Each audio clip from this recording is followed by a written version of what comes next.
The Aztec Empire had long appreciated the rich, fertile lands belonging to the Huasteca peoples, a Mayan offshoot that had settled in Mexico's northern Gulf Coast by 1800 BC.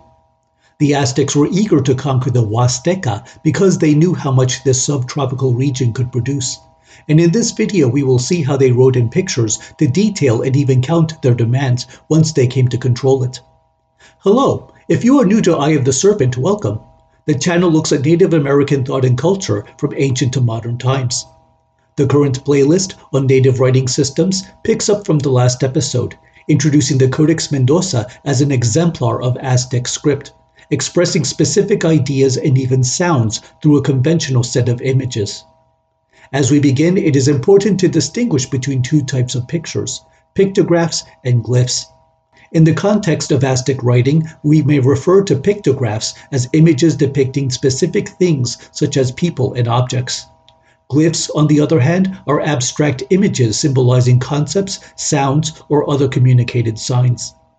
Aztec writing readily combined the two styles, as cases from the Codex Mendoza will show in this episode. As the previous installment focused on the chronicles of the Mexica Aztec emperors, the Tlatoque, this episode will delve into illustrations in the Codex Mendoza sections on provincial tribute and social activity.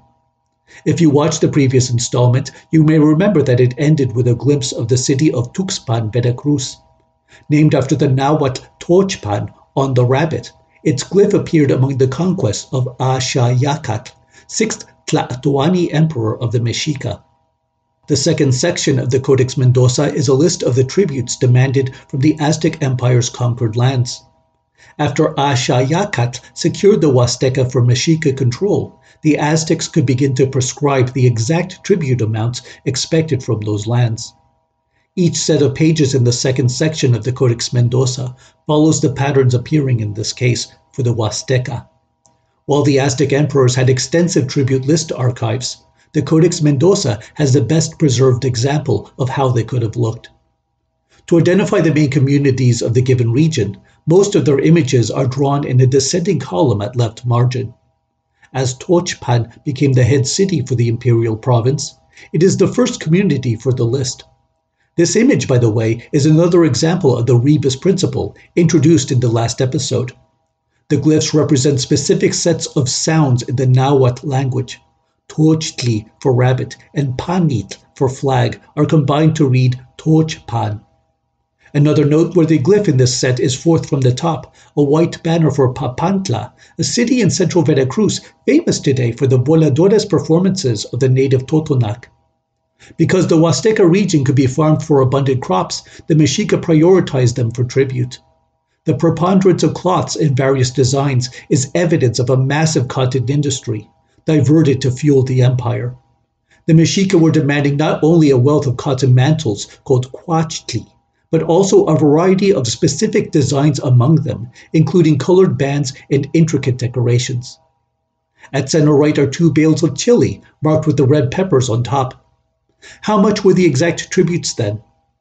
The glyphs encode numeric amounts after the base 20 or vigesimal counting system used in the Nahuatl language.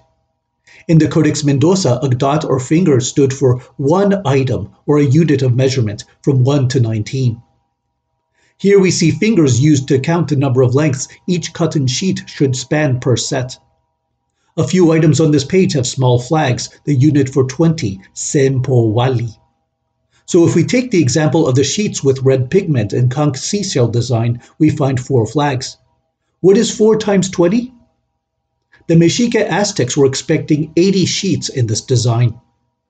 Returning to the bales of chili, each has a small feather at top, marking the unit of 20 times 20, a count of 400, Tzontli. How many bales of chili are counted on this page then? What is 2 times 400? 800 is correct. Every Mesoamerican language counted by multiples of 20. The full military outfits and shields at lower left were a common tribute from almost every province in the list.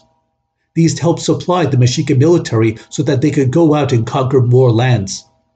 So, what kinds of materials were the Mexica Aztecs demanding from their imperial subjects?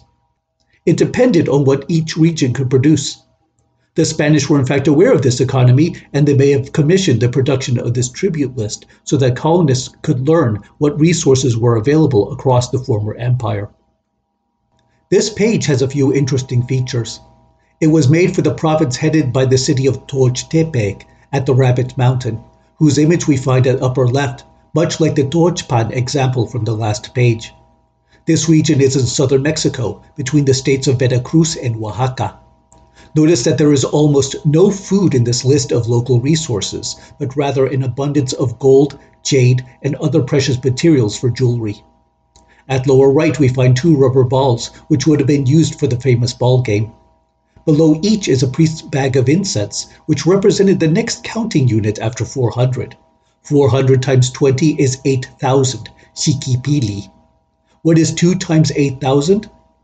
The Mexica wanted 16,000 rubber balls from the Teochtepec province. The Xoconochco province, along the Pacific coast of what is now the land between Chiapas and Guatemala, was hotly contested for control between the Aztecs and the Quiche Maya.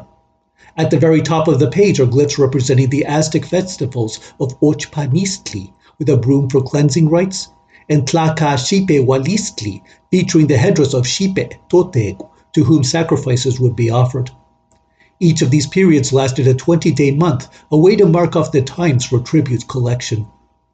Fitting for the tropical zone, the demands included bundles of colorful plumage, bales of cacao beans, and even stacks of jaguar pelts.